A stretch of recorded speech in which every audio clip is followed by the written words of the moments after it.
مجھے پتا ہے میں نے وقت کے فرعونوں کے ساتھ محاذ آرائی کی ہے. مجھے نہیں پتا شہادت کا موت ملا تو اس سے بڑی سعادت میرے لیے کوئی نہیں ہوگی. چوم کر شہادت کی موت کو حاصل کریں گے. لیکن علماء اکرام پیشن گوئی کر رہا ہوں آج, میرے الفاظ لکھ لو. اتنا قدم سندھ میں بڑھا لیا ہے کہ ایک مرتبہ پھر سندھ باب الاسلام بنے گی اور مستقبل قریب میں سندھ کے وزیر اعلیٰ ہاؤس پر سنے, اور مستقبل قریب میں اور یہ بھی پیشن گوئی کر رہا ہوں کہ انشاءاللہ مستقبل قریب میں جمعیت علماء اسلام کا جھنڈا سندھ کے وزیر اعلیٰ ہاؤس پر ضرور بالضرور لہرائے گا. انشاءاللہ آپ کی دعائیں ساتھ رہی. اب کوئی مائی کا لال جمعیت کا راستہ نہیں روک سکتا. لہذا ہم نے قدم بڑھا دیا ہے, اب علماء اکرام آپ کے قدم بڑھانے کی دیر ہے. اور ایک بات کہوں, ناراض مت ہوئیے گا, دل کا ایک درد ہے آپ کے سامنے رکھو. 6-7 سال کا تجربہ, 6-7 سال کی ٹھوکریں, ایک نتیجے پر پہنچا ہوں کہ ہمارے راستے میں رکاوٹ اب کوئی خان نہیں, اب کوئی نواب نہیں, اب کوئی سردار نہیں. ہمارے راستے میں رکاوٹ ہم خود ہیں. ہم مولوی سیدھے ہو جائیں نا, معاملہ سیدھا ہو جائے گا. سچ کہہ رہا ہوں, ناراض مت ہوئیے گا. ہم خود ہیں. مدرسے کے نام پر رک جاتے ہیں, مسجد کے مصلحت پر رک جاتے ہیں. آج فاٹف کا بل جس کا حافظ حمداللہ نے ذکر کیا, 28 شرائط فاٹف نے پاکستان کو لکھ کے دی ہیں. اور علماء کرام جب سے عمران خان آیا ہے 2 طرح کی قانون سازی اسمبلی میں ہوئی ہے. ایک قانون سازی جنرل باجوہ کے ایکسٹینشن کی ہوئی ہے, دوسری قانون سازی فاٹف کی ہوئی ہے. اس کے علاوہ کوئی قانون سازی نہیں ہوئی. فاٹف کے 28 شرائط میں جو امریکہ نے, اقوام متحدہ نے, فاٹف نے پاکستان کو لکھ کے دی ہے کہ یہ 28 شرائط آپ نے ہمیں پورے کر کے دینے ہیں. ان 28 شرائط میں ایک شرط یہ ہے کہ پاکستان میں مدرسہ نہیں رہے گا. مدرسے کے تشخص کو تبدیل کر کے مدرسے کو اسکول ریفارم میں تبدیل کیا جائے گا, اور مدرسہ نہیں ہوگا, مدرسہ اسکول کہلائے گا. آج اس پر کام ہو رہا ہے. آج جس مدرسے کی وجہ سے آپ رک جاتے ہیں, جس مسجد کی وجہ کے لیے مدرسہ ہی نہ رہا, تو پھر کیا کرو گے؟ کلیے. اور یہ باتیں میری آپ کو بڑی عجیب سی لگ رہی ہوں گی, لیکن آپ ترکی پر ذرا نظر کریں, آپ بنگلہ دیش پر ذرا نظر کریں. وہ ترکی, یہ ذرا عجیب بات ہے علماء اکرام, آپ کے نالج میں اضافہ کر رہا ہوں کہ جب خلافت عثمانیہ کا وہاں وقت پورا ہو رہا تھا, یہ وہی وقت تھا کہ بر صغیر ہند و پاک میں ایسٹ انڈیا کمپنی اپنے پنجے گاڑ رہی تھی. اس وقت یہاں صاحب اقتدار کون تھا بھائی؟ جب انگریز یہاں آیا, بر صغیر میں صاحب اقتدار کون تھا؟ ہندو تھے یا مسلمان؟ ملا جلا جواب ہے. کسی نے کہا ہندو, کسی نے کہا مسلمان. مسلمان. اور کن کی حکومت تھی؟ مغلوں کی. اب سنیں, یہ تقریباً برابر وقت. یہ بات شاید علماء کے علاوہ باقی ساتھیوں کو کم سمجھ آئے. یہ برابر کا وقت ہے کہ یہاں مغلوں کی حکومت زوال پذیر ہوئی, وہاں خلافت عثمانیہ زوال پذیر ہوئی. لیکن آپ دیکھیں, وہ خلافت ہے, اسلامی سلطنت ہے, اسلامی ریاست ہے, اور یہاں شہنشاہیت ہے. ہاں مسلمانوں کی حکومت ضرور ہے, لیکن خلافت نہیں, شہنشاہیت ہے. مغلوں کی حکومت ہے, وہاں خلافت عثمانیہ زوال پذیر ہو رہی ہے. یہاں شہنشاہیت, مغلوں کی حکومت زوال پذیر ہو رہی ہے. وہاں سے بھی وہ اقتدار سے جا رہے ہیں, یہاں سے بھی جا رہے ہیں. نتیجے میں کیا ہوا؟ وہاں اتا ترک نے کہا کہ مسجد کو تالا لگاؤ. مسجد کو تالا لگا یا نہیں لگا؟ بولیں یار حضرات علماء، مجھے جواب دیں، مجھے بات سمجھانے میں آسانی ہوگی. مسجد کو تالا لگا یا نہیں لگا؟ اذان پر پابندی لگی یا نہیں لگی؟ نماز پر پابندی لگی یا نہیں لگی؟ کہا اتا ترک نے آپ کی داڑھی مجھے پسند نہیں، منڈواؤ داڑیاں. اور وقت کے علماء نے اپنے چہروں سے داڑیاں منڈوا کے پھکوا دی. وقت کے شیخ الحدیثوں نے اپنے سروں سے پگڑیاں اتار دی. پھر کہا ماؤں، بہنوں، بیٹیوں کے سر پر دوپٹہ اور برقع اور عبایا قبول نہیں ہے، ان کے سروں سے دوپٹہ بھی اتارو، عبایا بھی اتارو. آپ پڑھیں تاریخ کو، وقت کے مجددوں نے، ابدالوں نے اپنی ماؤں، بہنوں، بیٹیوں کے سروں سے دوپٹے اتار کر پھینک دیے.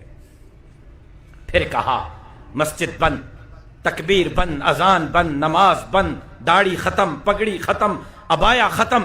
پھر کہا قرآن بھی قبول نہیں. مسجدوں سے، مدرسوں سے، گھروں سے، دکانوں سے ٹرکیں بھروا کر قرآنوں کی دریاہوں میں پھینکوائی گئی.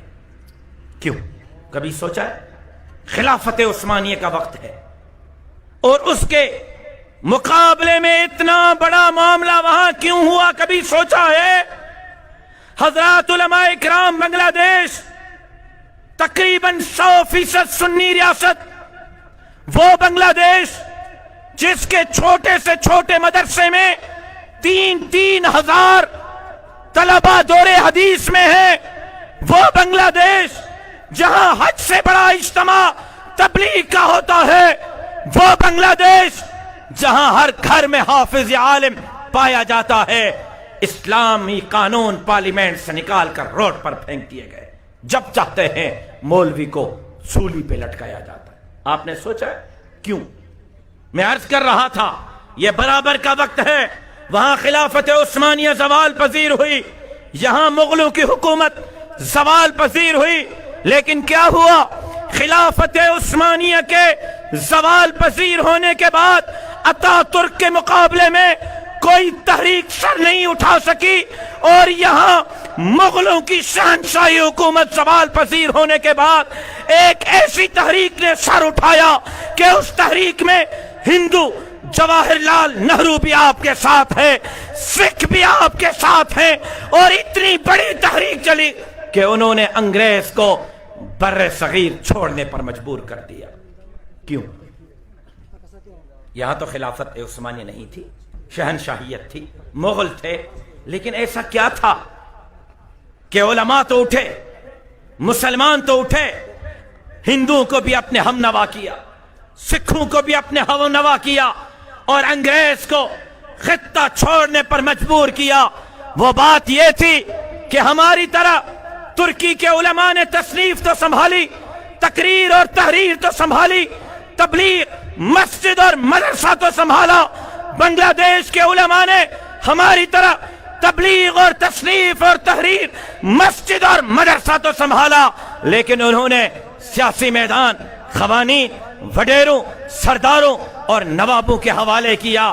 وہاں پر علماء اکرام نہ داڑھی بچا سکے، نہ پگڑی بچا سکے، نہ مسجد بچا سکے، نہ مدرسہ بچا سکے، نہ اسلامی قانون بچا سکے. لیکن یہاں کے علماء نے اپنے طالب العلم کو، دارالعلوم دیوبند نے اپنے طالب کو، حضرت نانوتوی نے اپنے شاگرد کو، حضرت شیخ الہند نے اپنے شاگرد کو، مفتی محمود نے اپنے شاگرد کو سیاسی میدان دیا، سیاسی شعور دیا. اس سیاسی میدان کے بدولت، اس تحریک کے بدولت انگریز کو بھی کل یہاں سے دم دبا کے بھاگنا پڑا. میں دعوے سے کہتا ہوں انشاءاللہ شیخ الہند کی جانشینی کا حق ادا کرتے ہوئے مولانا فضل الرحمان کے قیادت میں جمعیت کے یہ احباب بھی یہودیوں اور نصرانیوں کے ایجنٹ کو بھی یہاں سے بھگانے پر مجبور کریں گے.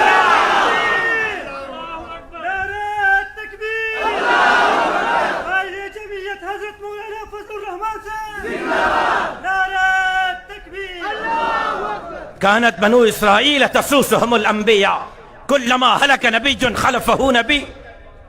یہ تو آپ کو انبیاء سے سیاست وراثت میں ملی ہے، مصلی بھی ہمیں وراثت میں، اذان اور تکبیر بھی وراثت میں، نکاح اور جنازہ بھی وراثت میں، تو ہمیں قوم کی قیادت بھی وراثت میں ملی ہے. جب تک یہ میدان آپ نہیں سنبھالیں گے تب تک کامیابی نہیں ملے گی. روٹی کپڑا اور مکان تو نہیں ملا, قرض تو نہیں اترا, 1 کروڑ نوکریاں دوں گا, 50 لاکھ گھر دوں گا, قرضہ نہیں لوں گا, قرضہ لیا تو خودکشی کر لوں گا. اور 3 سال میں 1 کروڑ نوکریوں کی جگہ آپ جائیں تحقیقات کریں, کیمرے ریکارڈ ہو رہے ہیں, ذمہ داری سے بول رہا ہوں, 3 سال میں 30 لاکھ سے زائد لوگ بے روزگار ہوئے ہیں. 30 لاکھ سے زائد. 50 لاکھ گھر دوں گا. صرف میرے صوبے سندھ میں انکروچمنٹ کے نام پر 20 لاکھ گھروں کو بلڈوزر لگا کر منہدم کیا گیا ہے. قرضہ نہیں لوں گا. سنیں ایک عجیب بات آپ کو بتاؤں, قرضہ نہیں لوں گا. 47 سے لے کر اب تک جتنے حکمران آئے, چاہے وہ فوجی حکمران تھے یا جمہوری, 70 سال کا قرضہ ایک طرف ہے. عمران خان کے 3 سال کا قرضہ 70 سال کے قرضے پر بھاری پڑ گیا ہے. 70 سال کے قرضے سے زیادہ قرضہ 3 سال میں لیا ہے. اب کیا کہتا ہے؟ انڈے, کٹے, مرغیاں پالو. لوگوں نے کہا کہ بدبخت آدمی پوری زندگی یہی کام تو کیا ہے. اچھا, انڈے, کٹے اور مرغیوں سے کام نہیں چل رہا, ایسا کرو لنگر خانے کھول رہا ہوں, وہاں آؤ. تو وہ عبداللہ شاہ غازی کراچی کے مزار پر بیٹھنے والا ناراض ہو گیا. تو لوگوں نے پوچھا آپ کیوں ناراض ہیں؟ اس نے کہا بھائی اگر لنگر پر حکومت ملنی ہے تو عمران خان تو اب شروع کر رہا ہے, میں نے ساری زندگی لنگر بانٹا ہے, پھر وزیر اعظم مجھے بناؤ نا. اچھا ایسے کرو, بڑا اچھا کام قوم کو بتا رہا ہوں, اس سے بہترین کام کوئی نہیں. بتاؤ, انڈوں سے کام نہیں چلانا, کٹوں سے, مرغیوں سے, لنگر سے. اب ایسا کرو, بھنگ پیو مست جیو, بھنگ پیو مست جیو. یہ اگر امریکہ اور برطانیہ میں ہوتا تو پاگل خانے میں ہوتا, پاکستان میں ہے اور وزیر اعظم ہے. یہ ہماری بدقسمتی ہے. بھنگی سارے کھڑے ہو گئے, پوری زندگی بھنگ تو پیے اور کیا کریں. کہتے اچھا کام نہیں چل رہا, ایسا کرو گھبرانا بالکل بھی نہیں, بالکل نہیں گھبرانا, سکون صرف قبر میں ملے گا.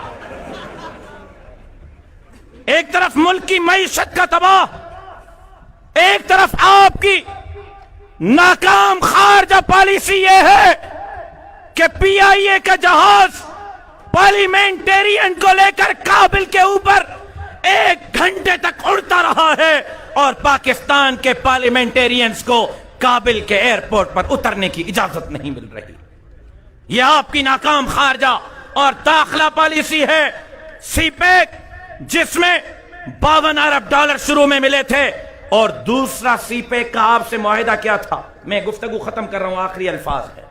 دوسرا معاہدہ کیا تھا سی پیک کا؟ کہ $400 بلین دیں گے, 5 انڈسٹریل زون,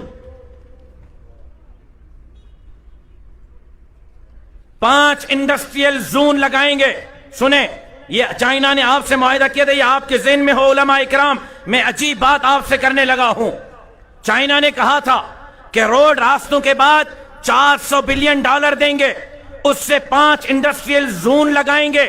ہر انڈسٹریل زون میں سوئی سے لے کر ایٹم بم تک کی فیکٹریاں ہوں گی. ہر انڈسٹریل زون میں 25 لاکھ لوگ برسر روزگار آئیں گے. آپ کو پتا ہے سی پیک تو بند کیا, لیکن ناراضگی کی وجہ سے چائنا نے پچھلے مہینے ایران جا کر یہ $400 بلین کا معاہدہ ایران سے کر دیا ہے. اب یہ سارا پیسہ ایران میں لگے گا, چابہار پہ لگے گا. ایک طرف ہندوستان آپ کے مد مقابل کھڑا ہے, ایک طرف ایران کھڑا ہوگا, آپ خطے میں کہاں ہوں گے؟ لہذا سنیں, یہ ملک کی معیشت تباہ کی, لوگوں سے روزگار چھینا, لوگوں سے جینے کا حق چھینا, ملک کو خطے میں تنہائی کا شکار کیا, تاریخ کا سب سے بڑا قرضہ لیا اور ختم نبوت پر ڈاکا, ناموس صحابہ پر ڈاکا. فاٹف کے شرائط میں اسکول ریفارم میں مدرسے کو تبدیل کرنے کی منصوبہ بندی, میں ذمہ داری سے کہہ رہا ہوں, اور ببانگ دوہلل اعلان کہہ رہا ہوں، ڈنگے کی چوٹ پہ کہہ رہا ہوں، مجھے کوئی پرواہ نہیں۔ یہاں مجھے خود بلا کے، کراچی میں مجھے خود بلا کے کچھ لوگوں نے کہا کہ مولانا فضل الرحمان کو کہو ہمارے راستے سے ہٹ جائے۔ خلائی مخلوق والوں نے کہا، نکے کے ابو نے کہا، مجھے خود بلا کے کہا، میں کیا وفاق کی بات کروں، مجھے کہا مولانا کو کہو راستے سے ہٹ جاؤ۔ میں نے کہا وہ رکاوٹ کہاں ہے؟ بیٹھے نا جی آپ حضرات بیٹھے، ابرار بیٹھ جاؤ، پیچھے والے بےتاب ہو رہے ہیں۔ تم نے خود بےتاب ہو کر دوسروں کو بھی بےتاب کیا ہے، کہنا لڑکا ہوا۔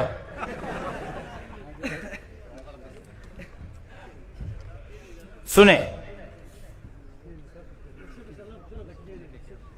ان کو چھوڑ دے، مہربانی کریں، میں 2 منٹ میں گھڑی دیکھیں، 2 منٹ میں ختم کر رہا ہوں۔ میں بہت اہم باتیں عرض کر رہا ہوں۔ خطے میں تنہائی کا شکار، داخلہ اور خارجہ ناکام پالیس، 30 لاکھ لوگ بے روزگار، 50 لاکھ گھر منہدم کر دیے۔ میں آ رہا ہوں اس پر، اور ختم نبوت کے قانون پر ڈاکہ، ناموس رسالت کے قانون پر ڈاکہ، آسیہ ملونہ کی رہائی، قادیانی مصنف کی رہائی، اور حضرت صدیق اکبر کے شان میں گستاخی کرنے والے ملعون کی رہائی۔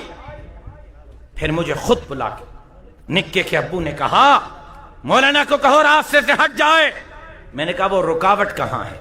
اس نے کہا ہمارے اور مدار، دیکھیں موبائل ریکارڈ ہو رہی ہیں، کھلم کھلا علل اعلان ڈنگے کی چوٹ پہ بول رہا ہوں۔ کسی میں جرت ہے تو مجھے جھوٹا ثابت کرے، میں تاریخ، آفیسر کا نام، سب چیزیں بتانے کے لیے تیار ہوں۔ کیا کہا؟ کہ ہمارے راستے سے ہٹ جائے۔ میں نے کہا رکاوٹ کہاں ہے؟ انہوں نے کہا رکاوٹ یہاں ہے، رکاوٹ یہاں ہے کہ مدارس کے نصاب کو ہم تبدیل کرنا چاہتے ہیں اور مولانا ہمیں نصاب میں تبدیلی کی اجازت نہیں دے۔